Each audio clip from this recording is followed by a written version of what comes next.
1960s Japan underwent a drastic transformation with the rapid rise of industry and technology, with the capital city of Tokyo at its beating heart. In an inescapable maze of concrete and steel, where the walls grew ever higher, wires and cables choked the sky, and citizens clocked into work like cogs in a machine, an idea began to take shape, screaming to break free in the mind of a young child. That raging cry would make shockwaves in Japanese and international cinema, and even redefine the entire genre. The child was Shinya Tsukamoto, and the idea was Tetsuo the Iron Man.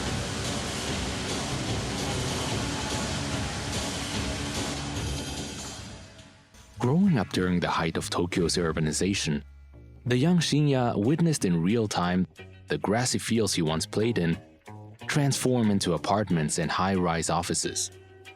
His favorite childhood pastime was playing detective with his neighborhood friends, owing to the mystery novels of author Edogawa Rampo. This early love of thrillers would be fulfilled many years down the road by adapting one of Rampo's novels with the film Gemini. He was also a devoted fan of tokusatsu and kaiju films, having watched every episode of Ultra Q, the first entry in the Ultraman series, and every installment of the Godzilla and Gamera movies. He was drawn in by the surreal aspect in what was considered to be children's media, forcefully injecting an alien element into the ennui of everyday life. The theme of urban destruction with a giant monster awakening as a result of human hubris, and ending with the annihilation of cities, power plants, and other marvels of humankind's technological advancement, resonated deeply with Tsukamoto. The idea of the illusion of everyday life being obliterated in an instant became a theme that he would constantly return to in many of his later films. His father Kazuo had a taste for expensive goods, and one day brought home a Super 8 camera, which was a rare fascination at the time. Shinya quickly took possession of it and started shooting home movies with his friends. Shinya also grew up close with his younger brother Koji, and the pair would make their first films together around their neighborhood, a collaboration that would continue decades later on the movie Tokyo Fist. Shinya began his first real step into filmmaking with Genshi-san, a short that he made at the age of 14. In a twist on the rampaging kaiju genre, a giant caveman wreaks havoc on a city, his school friend playing the title role, wearing a mask attached to a pair of underwear. Although it seemed like a juvenile exercise, according to Tsukamoto, the film contained the first seed for the idea behind Tetsuo. They say that your very first film already contains the elements that will return in your later work. And in the case of Genshi-san, that's really true. The story revolves around a primitive force that suddenly shakes up a modern city. For a long time, I've had the idea to make a Tetsuo in America, and I guess it would be the logical sequel to Genshi-san. He continued to dedicate himself to studying films, and after discovering the work of Akira Kurosawa, learned how to use light to paint emotion into his scenes, greatly improving the quality of his work. Throughout elementary and high school, Shinya was on a roll with his films, enlisting the help of his schoolmates to help shoot and star in his films, holding private classroom screenings for his friends and teachers. Over the next 4 years, Tsukamoto came out with films one after another, such as Tsubasa, Donten, and Kyōdai Gokiburi Monogatari. Towards the end of high school, he followed up with a sequel to Tsubasa with Shin Tsubasa, followed by Hasu no Hana Tobe. Shinya spent months working on both projects, only to disregard them as complete failures. Despite his dedication to the craft, creating 2 consecutive disappointments took a heavy toll on the 19-year-old director. The lack of emotion he felt from the finished films and the lukewarm reception he received from his family and friends left a bitter taste that lingered on till the end of his high school days, ending his teenage years by turning away from filmmaking. During the late 60s and 70s, theater in Tokyo began to adapt to the radical changes of Japanese society. Daring, subversive, and bordering on anarchistic, the underground movement created an atmosphere of rebellion that echoed the feelings of the Japanese youth. Spearheaded by playwrights and directors like Juro Kara and Shuji Terayama, the new wave of theater began to change the landscape of what was possible and left an indelible mark on Tsukamoto. Tsukamoto took up oil painting at Nihon University, taking a completely different artistic road than he previously began on. Having been making movies on his own for the past 10 years, he didn't feel the necessity to take up film studies. And after his own disappointment with Shin Tsubasa and Hasono Hanatobe, he began to drift more towards theater than film. During his time as a freshman, he attended university at the same time as his senior and fellow filmmaker, Gakuryu Ishii, who by that time had already shot his first feature film and received recognition in school and local film circles. They both shared similar stylistic backgrounds, especially with punk subculture, Tsukamoto recognizing him as a kindred spirit and cinematic older brother.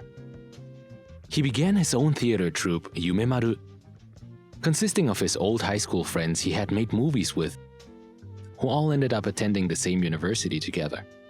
Performing on stage not only nurtured his talent for acting, often starring in many of his own films down the road, but also provided a platform to receive something that he found missing from filmmaking: feedback. According to Tsukamoto, when you're a teenager, you are more sensitive and you feel that theater appeals more directly to an audience than filmmaking does. His plays received a passionate reception, and Yumemaru slowly began to form a circle of spectators and fans who quickly turned into members. Most notable among them were Nobu Kanaoka and Tomoro Taguchi, who would go on to become frequent collaborators. The tight-knit relationship between his acting troupe would later translate to his filmmaking career, the cast and crew joining his projects out of shared passion, creating an environment where he could independently manage the schedule, budget, and artistic output without external pressure from studio executives. Though his theater career lasted nearly a decade, he would often repeat 3 stage plays he had performed in university, one of them being the original basis of his film, The Adventure of Denchu Kozo. As his time in university came to an end, Tsukamoto turned to a job in advertising at Ide Productions, though the desire to continue a career in theater and film remained in the back of his mind. I wanted to quickly become a director, so I worked very hard. In those 18 months, I was almost never home. I was living a real salaryman life. That was an important experience for me in many different ways. I learned a lot about how society worked, the pressure you have to live with if you're a corporate employee working long hours. It was a major inspiration on Tetsuo. In 1984, he formed a new group called Kaiju Shiata, or Sea Monster Theater, so called for the tent they had constructed to hold their performances, which was in the shape of a giant sea monster, calling back to Tsukamoto's childhood obsession. In Tsukamoto's words, "It's like when you're a child and you make your own secret base in the park. That idea of making something by hand from your own imagination was always inspirational." Aside from upgrading their stagecraft, they also added 2 new members to the circle, married couple Kei Fujiwara and Kenji Nasa. Both veteran actors from Juro Kara's theater troupe, Fujiwara grew to develop a close bond with Tsukamoto, herself once stating, "We were almost like twins. We spent a lot of time together and went to see many things, and we always understood each other's thoughts without words." This reignited Tsukamoto's passion for filmmaking, and he quit his advertising job at Ide Production a year later. He decided to channel his theater experience into his filmmaking, creating a film adaptation of The Adventure of Denchu Kozo. To get back into the rhythm of shooting, Kaiju Shiata first started off with a film called The Phantom of Regular Size, which would later become the prototype for Tetsuo the Iron Man. Shot in less than a week, the film saw the returning collaboration of Tomoro Taguchi, Nobu Kanaoka, and Kei Fujiwara, and shot on location at Fujiwara's apartment. Returning to filmmaking with renewed drive and a fresh set of eyes, Tsukamoto wanted to experiment with new techniques and forms of expression, most notably the one of stop motion, aiming for a combination of animation and live action. For the director, the message and plot weren't as important so much as it was a chance for him to try out new styles and methods of shooting, slowly developing his trademarked vision as a director. The film was initially supposed to end with a climatic final battle between Tsukamoto and Taguchi's characters, but when Taguchi didn't show up on the day of the shoot, he changed it to a scene of the two of them having dinner instead. Kanaoka also worked on the music for the film, and also used songs from Taguchi's punk band, Bachikaburi, as the score. In the end, the lack of budget and tight schedule were hardly setbacks for Tsukamoto, and on the contrary, came to be a part of his identity as a filmmaker. With a do-it-yourself approach to fulfilling his ideas, he found the most creative solutions out of necessity, often with explosive results. Since the release of his last films in high school, Tsukamoto had not seen any recognition for his films, and in 1988, at the age of 28, decided to submit both of his latest works to the PIA Film Festival, one of Japan's biggest platforms to showcase independent and amateur filmmakers. Though the director was eager to receive any show of support for his work, he wouldn't see the fruits of his efforts until the end of that same year. The Adventure of Denshu Kozo, a story about a boy with an electric pole growing out of his back, who travels to the future to defeat a cabal of vampire dictators, was shot back-to-back with Phantom of the Regular Size. These two films represented Tsukamoto's love for monstrous protagonists and also how he identifies with them. Denshu Kozo is definitely a reflection of myself. The story of Denshu Kozo is a variation on the story of the Ugly Duckling, with a freak who becomes a hero when his deformity saves the world. It's the expression of my own hopes and wishes. These films would ultimately be the embryo formed from the years of Tsukamoto's life that preceded it, and would in only a matter of months evolve into its final form as Tetsuo the Iron Man.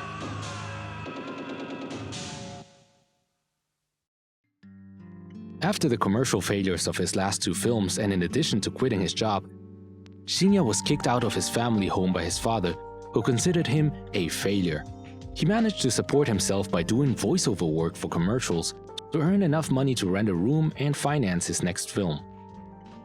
Making the leap from 8mm to 16mm, Tsukamoto became fervently inspired to create a feature-length film of The Phantom of Regular Size, officially starting production on Tetsuo the Iron Man on September 1987. The look of the titular Iron Man was created as a visual amalgamation of H.R. Ginger's design for Alien and David Cronenberg's Brundlefly. Initially, the practical effects team used real scrap metal and discarded electronics for Tomoro Taguchi's makeup stuck directly to his body with double-sided adhesive. Once they finished the application, however, the prosthetics were so heavy that Taguchi struggled to even stand up. The actor afterwards describing his skin as feeling like sandpaper. They later developed a full bodysuit that made it easier for Taguchi to slip in and out of in between takes. For the set piece of the final transformation, when the two protagonists fused together into a hulking mass of tubes, wires, and steel, Tsukamoto and crew had to resort to using actual junk scraps and rubber that they would scrounge around for in the trash and in dumpsters behind factories, which they bent and stapled together and sprayed with silver spray paint. They later mounted it onto a truck and drove it around the city, terrifying passing motorists. When traveling between locations, the cast members had to keep the gruesome makeup on, which attracted further attention from concerned and horrified onlookers. The crew had returned to not only shoot, but also live on set at Kei Fujiwara and Kenji Nasa's apartment for the duration of the film. Fujiwara, who played the salaryman's girlfriend in the film, was an incredibly gracious host who not only accommodated both the cast and crew, but fully committed her own home to the project. During a scene in which Fujiwara's character gets penetrated by a phallic drill, Tsukamoto needed to actually drill a hole in their door, to which the couple obliged. However, being holed up together in the same place for months on end during an especially hectic production inevitably led to friction between the cast and crew. Tsukamoto and Fujiwara would often get into heated arguments because of their strong personalities. Their clash is often a result of their differing opinions on how to approach a scene. This was ultimately due to Fujiwara's own passion for the project, and by the end of the shot, she was credited not only for her acting role, but as the assistant director, costume designer, and second director of photography. By the end of the nearly 18-month shoot, most of the crew had walked out on the project, with a handful of members leaving each day, until seemingly only the cast was left. Taguchi recounts arriving on set one day only to find the lighting crew had gone, forcing him to set up the lights himself.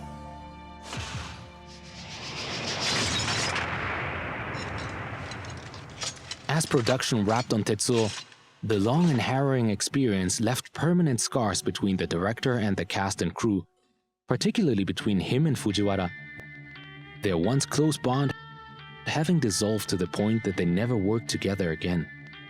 Tomoro Taguchi was one of the few cast members to not have stayed at Fujiwara's apartment during shooting, and owes this distance to maintaining a good working relationship with Tsukamoto to this day. The director even seriously considered burning the film's negatives after the experience, but came to the conclusion that everything they had gone through was the only way the film could be completed. In his words, "This was the only way I could get the film made. There was no money to make things easier for ourselves. I do realize that I did things that I shouldn't have done, or that I should have done differently. A lot of the arguments, for example. I wouldn't do it the same way again. But at the time, I didn't have the choice to do it differently." The post-production process took a heavy toll on Tsukamoto in more ways than one.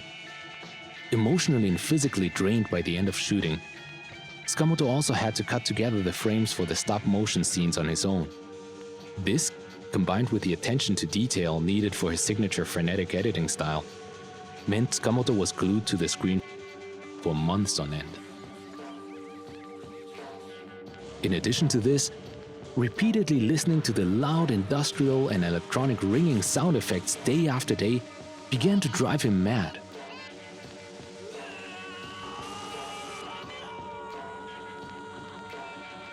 For the score, he enlisted the talents of Chu Ishikawa, a young musician inspired by noise bands and British punk. As per Tsukamoto's direction, the soundtrack was inspired heavily by the sound of banging metal, which Ishikawa brilliantly managed to adapt into a musical score. This fruitful partnership led to Ishikawa composing nearly all of Tsukamoto's subsequent films. After working on Tetsuo for more than a year and a half since they began shooting, towards the end of the editing process and the edge of his sanity, he discovered that The Adventure of Denchu Kozo had won the top prize at the PIA Film Festival. This was a groundbreaking moment for Tsukamoto, who recalled how he felt at the time in an interview. "Being awarded the grand prize was like a ray of light. I was lost for words when I was up on stage. It was a very emotional moment. I felt that my adolescence and my life up until then had been a period of darkness, particularly in the way my work was received. Getting that award was like suddenly emerging from darkness into a bright light." He later approached film critic Yoichi Komatsuzawa to help promote the film, to which he agreed, but in return asked that Tsukamoto submit Tetsuo as an entry to the Fanta Festival, a film festival in Rome. Although Tsukamoto thought little of Tetsuo's chance of performing well abroad, he was taken by surprise when it won the award for Best Film, where it was received with a critical acclaim by filmmakers such as Alejandro Jodorowsky. This held significance not just for Tetsuo and Tsukamoto, but for the Japanese movie industry as a whole. Japanese cinema had begun to stagnate after the 60s, with most of the major movie studios going bankrupt or transitioning to distributing and marketing foreign films, with Japanese viewers turning more toward the home video market. Tetsuo's win in Rome signaled an exciting frontier for the local film industry, catering to a new audience. This, coupled with the rise of avant-garde and science fiction films in the West, such as Blade Runner, Eraserhead, and Videodrome, paved the way for Tetsuo's international success. At the same time, Katsuhiro Otomo's seminal masterpiece Akira released in Japan with tremendous success. The timing of Tetsuo's release alongside Akira opened the floodgates for a cinematic renaissance of science fiction and cyberpunk around the world, as well as revitalized global interest in Japanese films. Tsukamoto openly acknowledges Tetsuo's kinship with Akira, likening them as a slightly older brother who is smart and cool, while the younger brother is ugly and stubborn. Although Tetsuo is recognized as a foundational work for the cyberpunk genre, with its themes of body modification, the fusion of machine and man, and disdain for the established order, it was never Tsukamoto's original goal. Making a cyberpunk film wasn't my original intention, but it's how others interpreted the film. The combination of metal and flesh came in part from the wish to express eroticism. I tried to make an erotic film by way of science fiction to express eroticism through iron. After I made Tetsuo, somebody told me it's really like cyberpunk, so that's when I became aware of the term. A current of eroticism runs through all of Tsukamoto's films, often through a lens of fetishism and sadomasochism. But in Tetsuo, the erotic takes center stage in the plot, where the fusion of flesh and metal is seen not just as violent and obscene, but also as intimate and unifying, as seen in the movie's final act. Many more of Tsukamoto's signature themes, such as tough female characters, oppressive urban landscapes, and protagonists that reckon with violent awakenings, as well as his stylistic motifs of stop motion, shaky camera angles, and heavy use of sound effects, found their first expression in Tetsuo. Tsukamoto himself fondly states, "Tetsuo is like a very precious, lovely first child. When I made the film, I really felt like experimenting. I had a great kind of enthusiasm and was really deeply into it. Looking back now, the film has become something very lovely and precious.